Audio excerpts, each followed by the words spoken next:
Welcome to the show, ladies and gentlemen. I'm joined today by what might deem as the medium L of the boxing world. I'm joined by Hayden Jones from SA Boxing Talk. Welcome to the show, brother. It's we've been trying to put this on for a while, so finally we've got it right. And how's things going, man? Yeah, thank you for having me. Yeah, everything's really, really good. Happy to be on this platform. Yeah, fantastic, man. It's one of those things where it seems like all our fighters are crossing boundaries. So why not have the media guys crossing boundaries? I think it's there's a lot for us to talk about as boxing. Is being home to a couple of MMA fighters, maybe a couple of MMA fighters or boxing guys that have crossed over. I think of guys like Elvis Moyo. It seems to me that South African boxing is slowly back on the rise, if we can say that, like with the Fox Sports, the rival of Fox Sports, and guys like yourself really putting in the long hours for getting that exposure back into the sport. So just tell us what's happening a little bit in boxing, man. Obviously, for guys that are paying a little bit of attention, you can see. I mean, luckily, if you follow guys, you guys SA Boxing Talk, we get to see what's happening at the weigh-ins. People are coming through. There's lots of young up and coming fighters, and boxing is definitely still happening. And I know a lot of people like to say boxing is dead, but it's definitely still happening. Well, the current thing is that boxing is back, but it's still growing. Got a couple of youngsters that are putting us on the map again. Got a few world champions from South Africa, which is actually crazy considering that they don't actually still, in today's day and age, to get the exposure that they probably deserve. And locally, you have Golden Gloves promotions. They got a whole host of champions, but in terms of legitimate world champions, you just had Heki Budley. He lost his last championship. Currently, you have two in South Africa, which are the big world champions, obviously WBA, WBC, WBO, and IBF. Yeah, The RBO just the is, Big Ten. Yeah, the RBO is still okay. So the RBO is number 5, but we don't really consider it to be top level. But then you got guys like Salani Tete and Mauritius Salane who are holding the flag up. So boxing's not really in a bad place if you consider the world champions that we have. Okay, fantastic, man. What do you think has been the challenges for boxing? Sometimes, like if I can put an analogy for combat sports, like MMA came onto the storm as kind of like a fast-paced, more like hard-hitting kind of sport. But I think obviously in combat sports we get a couple of different fans. We get the blood and snot fans who just want to see KOs, and you get the purists who want to see the art and the skill and combinations of things. And I think for most people, most combat sports fans, and a lot of South Africans grew up with this love for boxing. I mean, it's deeply entrenched into our sports culture. But sometimes, like when you're trying to get mainstream people into boxing, for example, like often, I mean, I'm trying to think of recent cases where you had this massive hype. Let's say Pacquiao Mayweather, for example. You had all this hype, this biggest fight that happened in our lifetime, and for a lot of people, they kind of looked at it and was like, geez, I mean, well, what's going on in boxing? There are a lot of guys like, I was glued to the seat because realistically, by the 10th round, whoever took the last two could have had an argument for who won that fight. But a lot of your casual fans were like, oh, I could have fallen asleep, I could have just got my coffee. Do you think that in the lower levels of boxing at the moment, where there's not massive amounts of grassroots training anymore like there was a few years ago, do you think that's affecting like boxing viewership and the actual growth of boxing? I think purely at the moment it's got to do with incentive. I don't think boxers are, and MMA fighters, any fighters are really given that incentive to take up a sport like boxing. I think at the grassroots it's really, really difficult because you're having to work a job and having to do it as a professional sport. Whereas other sports you go in full-time, they're paying you on a contract. Boxing is different. If you're lucky, you're getting 4,000 Rand for your first fight. Does that cover your medical bills? No. So you have to go for a very long time, and only if you really are the best do you actually make money in the sport. So that it gets to a point where you get to about 10 or 15 fights and you really start to question whether you actually want to do the sport or not. So the incentive is really, really low at the grass level. Whereas if you're a young kid and you got about 10 different sports you can pick from in South Africa, boxing and in boxing you can get your face smashed in one, and you're going to make next to nothing in the beginning. is that a sport you're going to choose, or are you going to go choose to play rugby, cricket, whatever, soccer, like Sure. those sort of sports. So I think at the grassroots level, it's just about getting the amateur system up and going again. Amateur system, I did an interview with a guy, Willem Niebuhr. He's saying that the heavyweight. Yeah, he's saying that there only was a couple of heavyweights in the amateurs. So even if you pitched up for a second fight as an amateur, you're already in the South African Championships. That's a problem. Yeah, sure. And it's the thing with amateur sports is I think it's. Look, I think amateur MMA in this country is doing okay. It's obviously got a couple of problems, but it's one of those things where I think the sports themselves are relying on a couple of good-hearted, passionate people to really drive the amateur scene. There's not much support, like some of the guys are doing well and getting good sponsors on board and running proper shows, but besides that, there's no real support for them, which is really, really difficult. It's like club sports is also even kind of like fizzled out because the guys who couldn't really keep their members paying and collecting fees and donating money and that sort of stuff all kind of faded away. And I think amateur combat sports in this country is facing a lot of problems because that's what it is. It's literally just relying on a couple of guys who are incredibly passionate about the sport to carry it through, which is not always the best thing because it's not an easy thing to do. You know what I mean? These guys have also got jobs and families and stuff like that, and I don't feel bad. I don't think it's just boxing that's struggling with that sort of thing, man. It's a well-versed story through combat sport. What do you think? Obviously, you're one of the big guys in boxing media in the country. What do you think about the transitions from MMA to boxing? Obviously, Conor McGregor was the big one, and I mean, geez, I was so glad when that fight was over because we could stop talking about it and stop hearing about it. Yeah, absolutely. So obviously we're seeing a bit of that in South Africa now, but it's not like ones and twos and it's not one-hit wonders. Guys are actually like changing career paths, and just give us your thoughts on all of that. So, I mean, locally you had Wade Groth, you had Boyd Allen and Elvis Moyo. Yeah. Elvis Moyo was a boxer before he became an MMA fighter. But let's talk about the immediate two. You got Wade Groth and Boyd Allen. Boyd Allen's still undefeated after 2 fights. Wade Groth became the SA middleweight champion. So if you look at the guys coming over from MMA to boxing, they've done relatively well. They've both been with Golden Gloves promotions, so they've both been built up as championship material. If you look at those two, they haven't done too badly. In fact, I think Boyd Allen actually has an advantage being an MMA fighter first because he's learned how to switch so easily. Yeah. Whereas in boxing, you taught very traditionally how to box, and he's very like he had a boxing background as well, of course. So he's a very gifted guy. But coming from MMA, I think it did give him a bit of advantage. He's got combat experience. Whereas if he's fighting someone that comes in with no fights as well, I think that he's got a longer history with that. Not like Conor McGregor, who fought a 50 and over, well, 49 and 0 at the time, veteran. Yeah.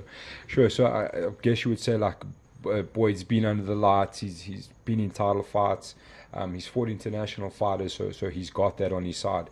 But it seems to be that a lot of the boxing public are not too keen on that. I remember I was watching, I think it was Wade Groth's last fight, and Brian Mitchell it didn't seem that he was too happy to have, as he was calling these cage fighters. Cage fighters, yeah. Is that the general consensus with the boxing public, or is it just the old school mentality maybe? It could be the old school, it could be the purists, but I think all in all it makes for a good sport. It makes for a talking point if a so-called cage fighter does so well in the boxing ring. What do you call him once he becomes a champion? Yeah, so, a cage boxer. A cage boxer. Yes, yeah, it's quite interesting to watch, man. And it's why do you think? Because we look at the sports, and I know even locally, okay, some guys are doing really well, but often the underwriting for MMA fighters locally is they want to get paid more.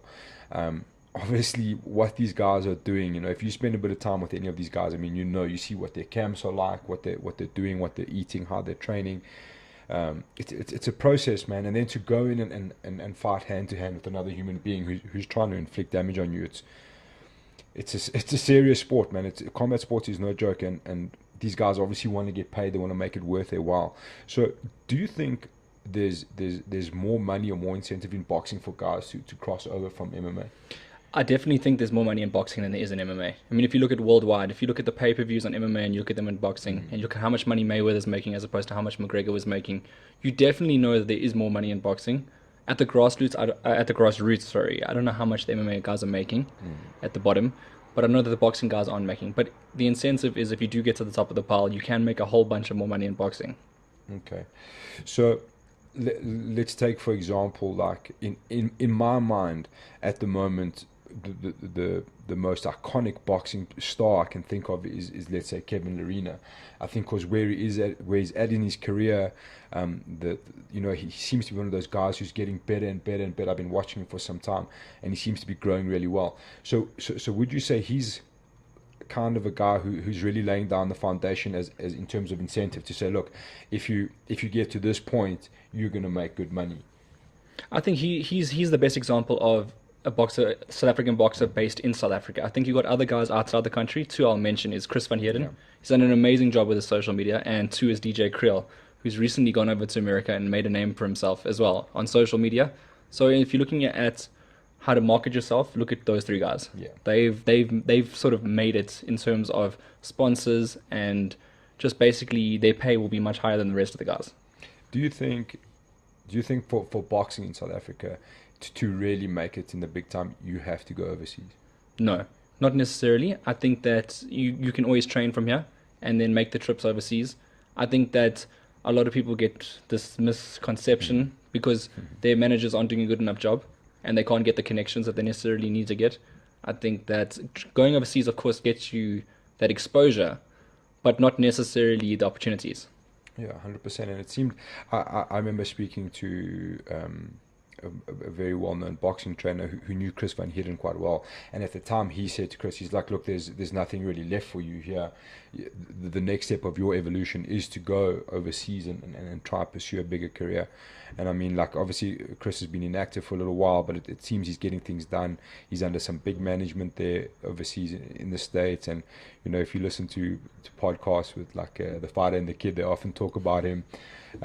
So he's in a good mix there. I mean, he's always with guys like Frank Grillo, so he's really in the mix, But we wait to see what happens with Chris, man. And I think he was one of those guys who took the jump, you know what I mean? And it's, I guess in his mind he'll say it was really successful, but it's probably been pretty frustrating as well. We know he came back here, took a fight. So it's quite a strange one. But is Golden Gloves building a bridge for guys to go overseas, or are they kind of just focused on keeping the guys here in the promotion locally, not to really expand? I think it's two things. They know which boxers aren't going to make it internationally, and they know which ones are. Okay. The ones that you do see that have links to America, they probably have a lot of faith in. The other guys, they need to sell the venues out at locally here in the casinos. Sure. So you'll take a big notice that the guys that keep winning but will stay here will be the ones that they know that can sell tickets, and the other guys that are always getting linked to going to fight overseas are the guys that are genuinely have a chance of being a legitimate world champion. Okay, so we mentioned DJ Kriel, Kevin Lerena, Chris Van Heerden. Are there some other guys in the lurks that if MMA fans switch over to SuperSport, are there guys we should be watching out for? Definitely. You should never ever forget about Hickey Butler. Yeah, sure. That's the little pocket rocket. He's paved waves. The way for guys like DJ Kriel with sparring. Guys like Simpiwe Konko has also been sparring there, and then of course this next up and coming sensation Azinga Fuzile. I think if you blink, he's gonna put on a show every time. You might miss it. Okay, cool. And Tulani Mbenge. Let me not forget Tulani Mbenge. Yeah. Tulani is another one, man. He's as another guy I've been like staying in and out of touch with. If he's on the card, I'm always checking to see what he did. He seems to be a really, really good prospect, and that will probably be making some waves around the world, which is really exciting. He's been linked to America as well, so that's where I was getting to. Okay, fantastic. Yeah, man, he's a really talented guy, and he's just seems to be getting better and better and better as well. Like I think I started from when he was about 1-0 maybe, and he's really flourishing, and that's a big camp. That's another similarity we can cross between MMA and boxing. You've got a couple of mega camps in boxing where they just seem to produce guys all the time, like the Smiths, obviously Colin Nathan, who's reasonably just down the road. We have like Apex and CIT. Do you think there's room for more of these mega clubs, and maybe there's the next generation of coaches, even say guys like perhaps Chris Van Heerden or Hickey Butler as their careers wind down, to open up their own sort of gyms? Do you think we're going to start seeing things like that? I think so. After boxing, what do the guys do? Hickey Butler, I think he's already starting to train people in his part time and so forth. Don't sleep on the Durant's gym. Got a very good young trainer in Damien Durant. Yeah, sure. Also, another rival gym coming up in the years. I think that he's got a consistent stable at the moment. Still building. Hasn't got international champions yet, but the guys are relatively young, falling in his father's footsteps, Okay. of course. Sure. And yeah, you could see even Chris, because he trains clients and so forth. Yeah. He could do that in the years, but possibly in the States. Okay. Yeah, it's interesting to see. It's always interesting to see where the next generation is going to come from, and we do say the next generation fighter, but there has to be next generation coaches as well, and facilities and gyms and all of these things have to carry on evolving. So it's interesting to see. I know we're looking now at a generation, and there might be a bit of a gap in MMA as to who's going to be the next leaders. If we can put it like that. So it's interesting to see how that pans out across the sport. Obviously, the Smiths is a mega system. And it seems to be as well. Like the better they get, the more guys are flocking there. You know what I mean? And any guy who's a sort of prospect maybe sticks at a gym and he can't really. He's like, okay, well, look, my career's not going too far, and it just seems the natural course is to end up in the Smiths. Do you think that? I don't know. It's like a weird thing. Do you think that that these mega sort of structures start to hold back weight classes, for example, like sorry, just close that. Like Coach Kwan University or Apex at the moment, like they've got guys clustered in weight classes, but their whole motto is to, if you here, your goal is to be overseas. So if there's a guy in front of you in your team, his plan is to become a champion here and then move off overseas, and that's how the system keeps on flowing. Do you have that in boxing where you've got maybe teammates that are backlogging each other? You definitely get that in the bigger gyms, as you said, Hot Box Gym, the Smiths. You get guys that become chief sparring partners for certain guys, and if they are in the weight divisions, they definitely prove to be better camps because they get to spar the better guys. And when you get into the ring, they fight easy. But also, when you look at boxing, you look at different promoters. The guys don't necessarily have to be fighting on the same bills. They can fight other things. As you said, there's so many world titles out there. You can fight for different world titles. So I don't think it necessarily weakens it. I think it actually strengthens the team to be able to have the best fighting the best. So you have the fights in the gym, and then you have it easy out there. And I think it's the same in MMA. You got guys like Brave that have just come on board as well. So you don't necessarily have to fight an EFC. You can fight at Brave. You can fight at one championship. Well, eventually, if you're good enough, you can fight at Bellator and UFC. But yeah, basically the same sort of thing. Yeah, 100%. Look, we've definitely got a crop of guys that are on the brink of making that gap into the UFC. I think obviously we had the guys before, Ruan Part and Gareth McClellan and Zulu Boy at Ultimate Fighter and JP Bays at the Contender Series now with Don Madge. And Don Madge is almost like the flag bearer for the next generation. He's it's a lot of pressure for South Africans, especially in MMA, going overseas because it hasn't been successful in the... Sorry, Cat's trying to make an appearance. It hasn't been... the guys haven't had great success. Obviously, Gareth McClellan, Soldier Boy, got a win there, and that was almost like a monkey off the shoulders back, but then nothing from there. You know what I mean? Like he struggled a bit from there, but I mean he was also he will say he was not in the right place and he had other things going on, and we understand. But like Don really had to go arrive and really make a statement, and now all of a sudden everyone knows who South Africa is, which is really cool. And we've got Chris Sabo coming here, which is because of Don. I mean, Don's worked in her camps before, so we're starting to get this like universal traction in MMA, which is quite cool. And there's a crop of youngsters who are really there. They're gonna, in my mind, that they should be in the UFC anytime soon. In the next year or two, maybe rack up one or two more wins. So that is happening. The transition is happening. But what is it? So obviously our fighters in MMA here in South Africa are pushing to get into, you mentioned Bellator and UFC. What is the ultimate goal for a youngster now? Maybe he's 7 years old watching boxing locally. What is his ultimate goal? Where does he want to end up? I think if you're looking at a youngster growing up in South Africa, they look at Golden Gloves. They're always on Super Sports, but there are new avenues. Fox is obviously the biggest networking, the biggest sports network in the world. I think the UFC also is on Fox. Yeah, just left. Oh, it just left. Well, okay. But they are the biggest in the world, and I think that they're coming into Africa now as well. So Yeah, big time. for a youngster looking up, you can look at the networks, but obviously Super Sport's the first sort of thing that they look at with DSTV. So Golden Gloves promotion would be the one that everyone looks at. But looking overseas, you got Top Rank, you got I think you pronounce it Danz, which DAZN, which is Eddie Hearns. DAZN. DAZN. Yeah. He is doing phenomenal things. He's putting a lot of money into the sport. So I think internationally, on the world scale, you're looking at them. But locally, Golden Gloves, I think, still who you look at locally. And then the arrival of Fox Sports Africa in the next few years, I think we're going to be seeing a few bumps there.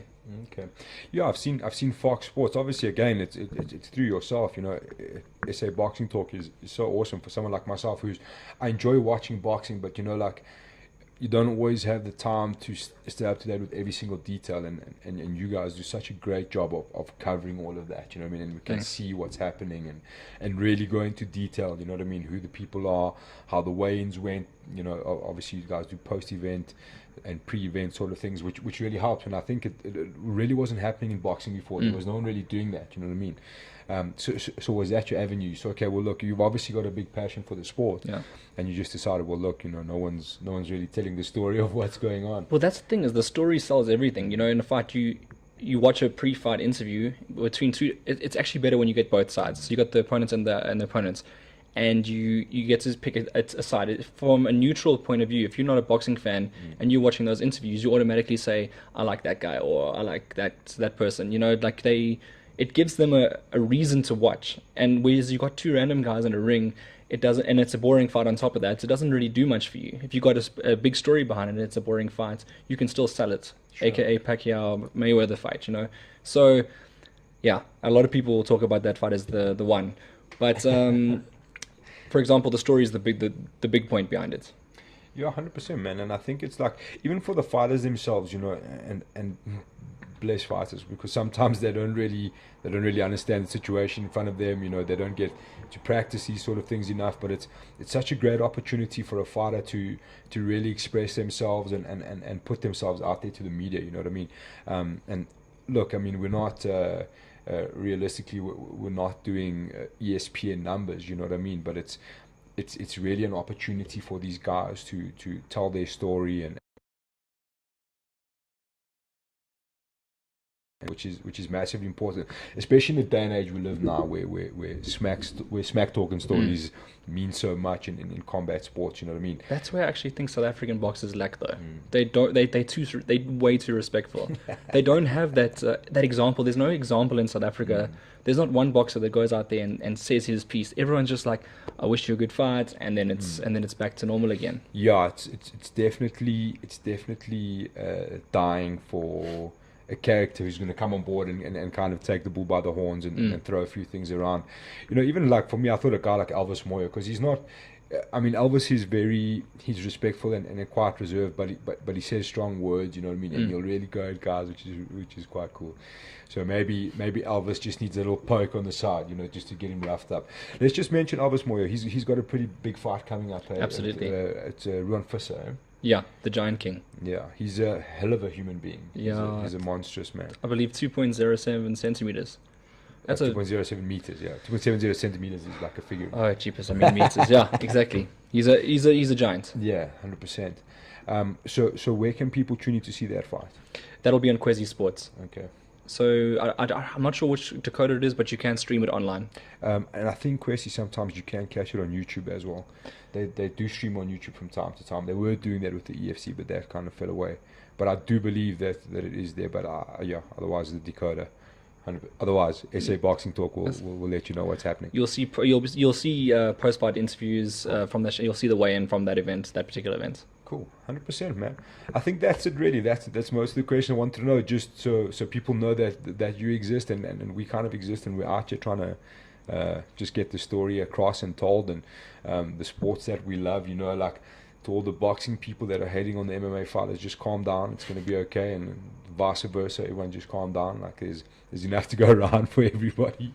Like, it's one of those funny things. You know, like, I love the transition of guys crossing over and trying different avenues. I think it's great, and I think that's what martial arts is really about. Obviously, boxing is a little different because it's such a purist sport, and the sweet science, as everyone says. But it's great to see, man, and it's great to see this like symbiotic relationship that's happening. Maybe we're going to start to get to see a few more boxers trying to follow up in Elvis Moya's footsteps and transition into MMA. But yeah, man, it's great. It's great to hear what's happening. It's great to see boxing back in the game, if we can put it like that. Fox Sports and all of these guys are really, really, really trying to change the game a little bit. It's great to see, and guys like yourself, man. So hats off to you, man. You guys do a great job, and it's SA Boxing Talk, and just tell us where everyone can find you, man. So everyone can find us on Twitter at SA Boxing Talk. You can find us on Instagram at SA Boxing Talk. You can find us at Facebook at SA Boxing Talk. So we don't have any funny names, just SA Boxing Talk. Simple. We're based in London. We're based in Cape Town. We're based in Johannesburg and Pretoria, of course, Gauteng. We cover the whole thing. So yeah, our London guys, we're going to be covering Luther Clay and Laduma Lamati, who's fighting in March. Yeah, so we're focusing on the South African guys in England. Sorry, that's in Manchester and Bracknell. And of course in Cape Town we cover most of the Quizzy events. The Color Coder Promotions usually does their thing down there. Not much promotion in Cape Town, unfortunately, which is a big one because we'd like to go on holiday sometime.